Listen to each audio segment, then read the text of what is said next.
Hi friends, welcome to Shiva Studies. So inter first year subsidiary books ఈరోజు క్లాస్లో చూద్దాం. So subsidiary books అంటే ఏంటంటే సపరేట్గా రికార్డ్ చేయటం, రిపీటెడ్ ట్రాన్సాక్షన్స్ని సపరేట్గా స్పెషల్గా రికార్డ్ చేసేటువంటి బుక్స్నే సబ్సిడరీ బుక్స్ అని అంటాం. సో ఇక్కడ జర్నల్ ఎంట్రీస్ లేకుండా డైరెక్ట్గా సపరేట్గా చేస్తాం వీటిని. జర్నల్ ఎంట్రీస్లో జరిగేటువంటి మిస్టేక్స్, జర్నల్ ఎంట్రీస్లో ఉన్నటువంటి వర్క్ లోడ్ను తగ్గించుకోవడం కోసం సపరేట్గా స్పెషల్గా ప్రిపేర్ చేసేటువంటి బుక్స్నే మనం సబ్సిడరీ బుక్స్ అని అంటాం. రైట్. సో ఇవి సబ్సిడరీ బుక్స్ ఫస్ట్ ఇవి మొత్తం 8 టైప్స్ ఉంటాయన్నమాట.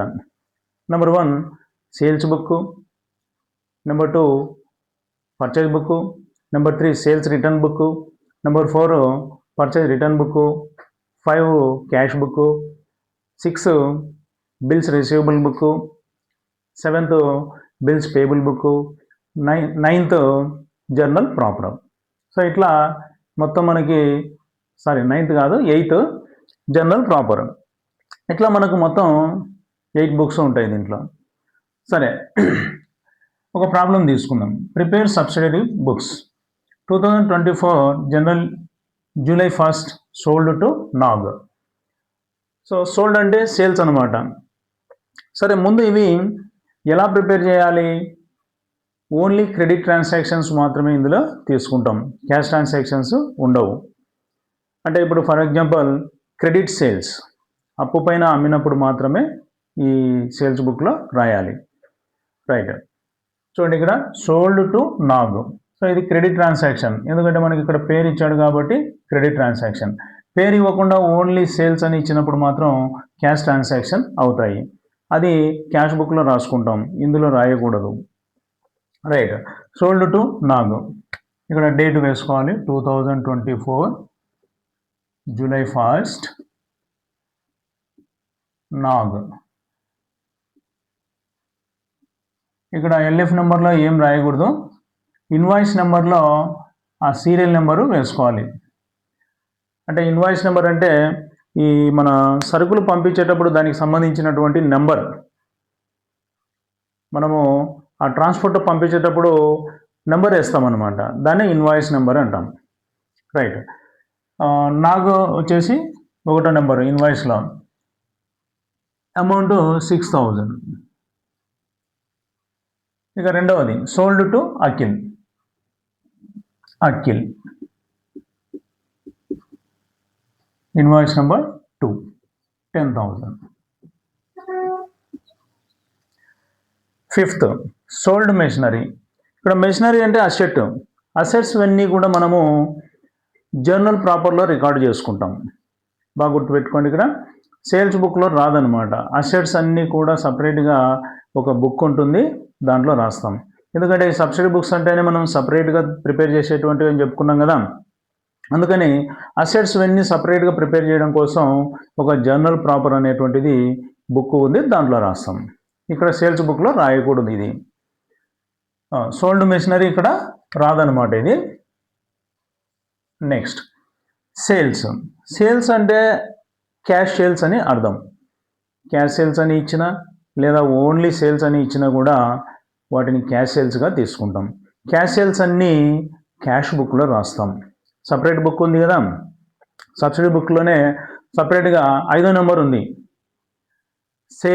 క్యాష్ బుక్ అని చెప్పాం, అందులో రాసుకుంటాం. కాబట్టి ఇక్కడ ఈ సేల్స్ కానీ క్యాష్ సేల్స్ కానీ క్యాష్ బుక్లో రాస్తాం, ఇందులో రాయకూడదు. Next return from Nag. ఇంతకుముందు మనం రిటర్న్స్ 2 రకాలు ఉంటాయని చెప్పాం. రిటర్న్స్ ముందర 2 అని ఇచ్చినప్పుడు పర్చేజ్ రిటర్న్ అంటాం, రిటర్న్ ముందర ఫ్రమ్ అని ఇచ్చినప్పుడు సేల్స్ రిటర్న్ అంటాం. సో ఇక్కడ రిటర్న్ ముందర ఫ్రమ్ అని ఉంది, ఇది సేల్స్ రిటర్న్ అవుతుంది, సేల్స్ రిటర్న్ బుక్లో రాయాలి. Date 2024 July 10 Nag. ఇక్కడ ఇన్వాయిస్ నెంబర్ ఉండదు, దీంట్లో రిటర్న్ బుక్లో ఇన్వాయిస్ నెంబర్ ఉండదు. ఇక్కడ రిటర్న్స్కి మనము ఇన్వాయిస్ నెంబర్ బదులుగా ఒక నోట్ అనేది ఉంటుంది. సో మనకు 2 మార్క్స్ ఇంపార్టెంట్ ఇది, ఒకసారి చూడండి వీటి గురించి.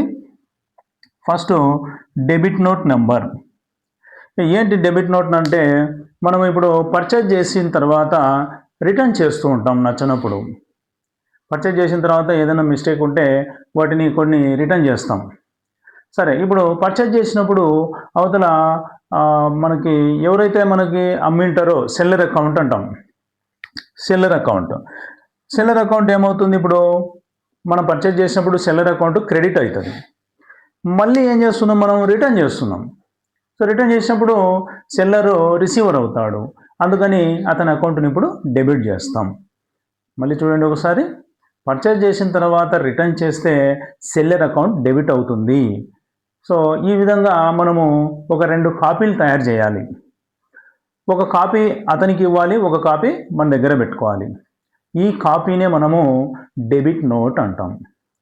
ఇది debit note number. So debit note ఎప్పుడు వస్తుంది అంటే పర్చేజ్ రిటర్న్ ఉన్నప్పుడు డెబిట్ నోట్ను ప్రిపేర్ చేయాలి.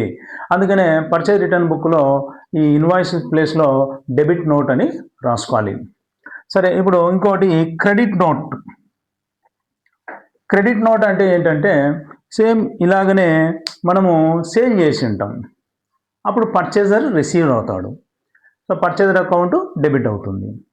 వానికి కూడా ఏదైనా కొన్ని మిస్టేక్ ఉండి నచ్చినప్పుడు వాడు ఏం చేస్తాడంటే మనకు రిటర్న్ చేస్తాడు. ఇప్పుడు అతని అకౌంట్ ఏం చేయాలి, క్రెడిట్ చేయాలి. వానికి సేల్ చేసినప్పుడు డెబిట్ చేసాం, వాడు మనకి రిటర్న్ చేసినప్పుడు వాని అకౌంట్ క్రెడిట్ అవుతుంది. అందుకే దీన్ని క్రెడిట్ నోట్ అంటాం. ఇవి కూడా 2 కాపీలు తయారు చేయాలి. ఒకటి వానికి ఇవ్వాలి, ఒకటి అంటే వాడంటే పర్చేజర్, ఒకటి పర్చేజర్కి ఇవ్వాలి, ఒకటి మన దగ్గర పెట్టుకోవాలి. దీన్నే మనం క్రెడిట్ నోట్ అంటాం. కాబట్టి సేల్స్ రిటర్న్ బుక్లో క్రెడిట్ నోట్ నెంబర్ అని రాయాలి.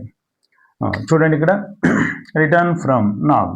క్రెడిట్ నోట్ నెంబర్లో ఎన్నో నెంబర్ అది అంటే 1వ నెంబర్ 500. ఇంకా రిటర్న్ ఫ్రమ్ అఖిల్, ఇది 2వ నెంబర్. అఖిల్ నుంచి రిటర్న్ అవుతుంది 12th Akhil. Credit note number 2, amount 1000. ఇప్పుడు మనం ఏం చేయాలి, టోటల్ చేసుకోండి. 16,000, 1,500 టోటల్.